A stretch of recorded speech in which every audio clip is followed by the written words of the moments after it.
பிதாவின் பரிசுத்த ஆவியின் நாமத்தினாலே தயவுசெய்து உட்காருங்கள். கிறிஸ்துவுக்குள் பிரியமானவர்களே, இந்த காலை வேளையிலே உங்கள் யாவரையும் ஆண்டவர் இயேசுவின் இனிய நாமத்திலே அன்போடு வாழ்த்துகிறேன். கர்த்தருடைய சமாதானமும் தேவ கிருபையும் நம் அனைவரோடும் இருப்பதாக. இந்த வேளையிலும் நாம் அப்போஸ்தல நடவடிக்கைகளிலிருந்து தொடர்ந்து நாம் தியானிக்க இருக்கிறோம்.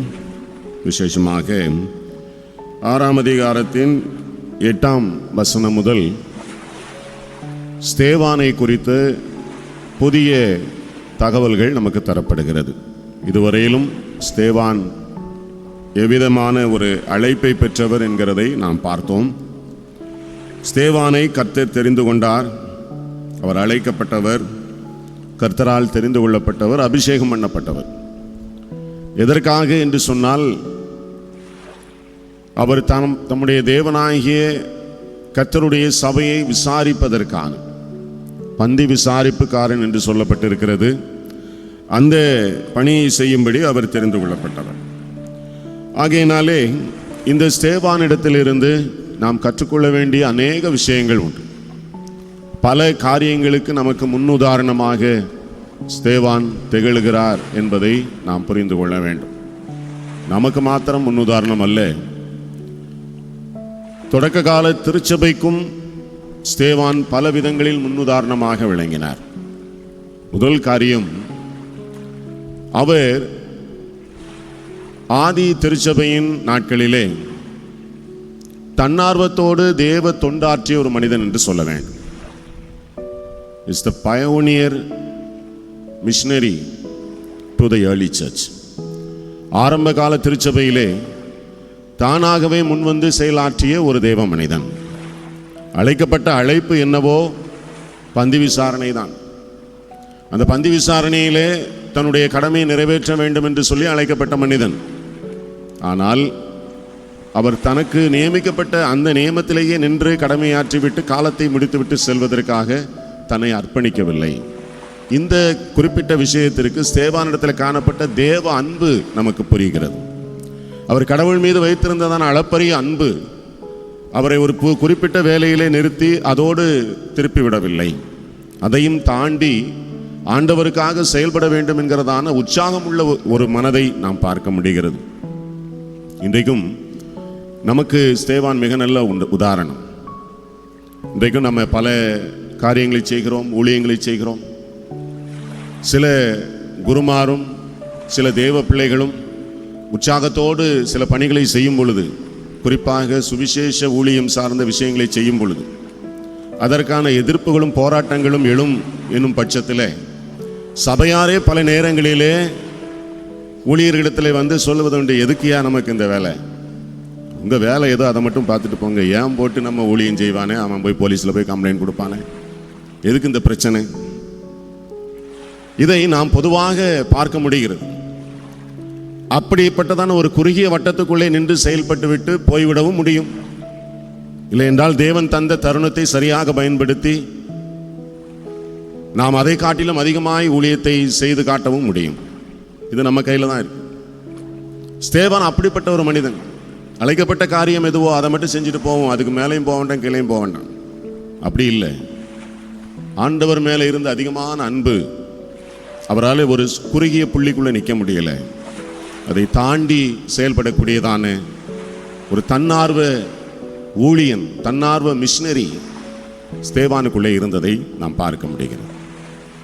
இரண்டாவதாக இன்னொரு விஷயம் ஸ்தேவானிடத்தில் நாம் காண முடியும்.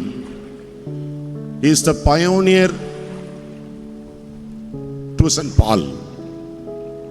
பரிசுத்த பவுலுக்கு அவர் ஒரு முன்னோடியாக இருந்தார். நீங்கள் இந்த அதிகாரத்தை முடிக்கும் பொழுது, குறிப்பாக 7ஆம் அதிகாரத்தை நிறைவு செய்யும் பொழுது 58ஆம் வசனத்தை நீங்கள் வாசித்தீர்கள் என்று சொன்னால், அங்கே ஸ்தேவான் கல்லெறிந்து கொல்லப்படுகிறான். அந்த கொலை நடைபெறுவதற்கு நியாயப்பிரமாண முறைமையின்படி செயலாற்ற வேண்டிய ஒரு வேலை, நம்முடைய வஸ்திரங்களை கலற்றி வைக்க வேண்டும். ஒருத்தரை கல்லெறிந்து கொலை செய்கிறார்கள் என்றால் அதிலே முன்னணியாக இருக்கக்கூடியவர்கள் தம்முடைய வஸ்திரங்களை கழட்டி கீழே வைக்கணும். அப்படி வைக்கப்படுகிறதான வஸ்திரத்தை பார்த்து கொள்வதற்கென்று ஒரு மனிதன் இருக்கிறான், அவன் சவுல். அந்த சவுல் தான் பின்னதாக பரிசுத்த பவுலாக மாறுகிறான்.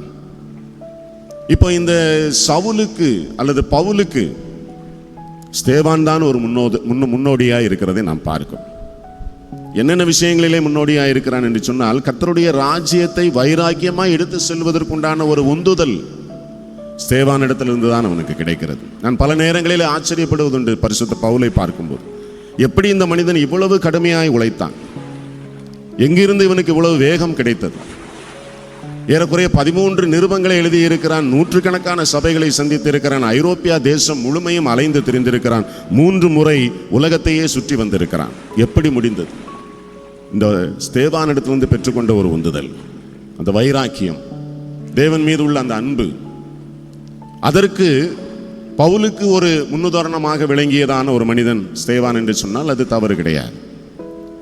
அவிதமாய் ஸ்தேவான் தன்னையே ஒரு முன்னுதாரணமாக காண்பித்தான். இன்னொன்று, வேறு எந்த சுவிசேஷ ஊழியர்களிலும், அதாவது அப்போஸ்தலர்களிலும் நாம் பார்க்காத ஒரு விவரம் என்னவென்றால், பவுலிடத்திலே ஒரு தனி சிறப்பு உண்டு. நீங்கள் தொடர்ந்து அப்போஸ்தலர் நடவடிக்கைகளை தொடர்ந்து நாம் தியானிக்கும் போது பார்த்தோம்னு சொன்னால், பவுல் அப்போஸ்தலன் மட்டும்தான் அந்நிய ஜாதியாரிடத்தில் சென்று வாக்குவாதம் செய்வது, தர்க்கம் பண்ணுவது, அதை நம்ம பார்க்க முடியும்.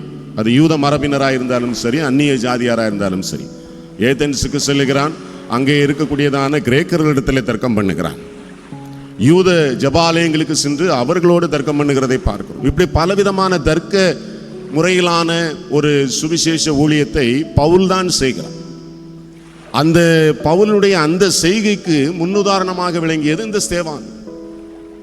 நாம் வாசிக்கிறோம் இந்த அதிகாரத்தினுடைய 9ஆம் வசனத்திலே, அவன் லிபர்த்தினர் எனப்பட்டவர்களது ஆலயத்தைச் சேர்ந்தவர்களிலும் சிரேனே பட்டணத்தாரிடும் அலெக்சாந்திரியா பட்டணத்தார் இப்படி போய் ஸ்தேவான் அவர்களுடனே தர்க்கம் பண்ணினான் என்று சொல்லப்பட்டிருக்கிறது.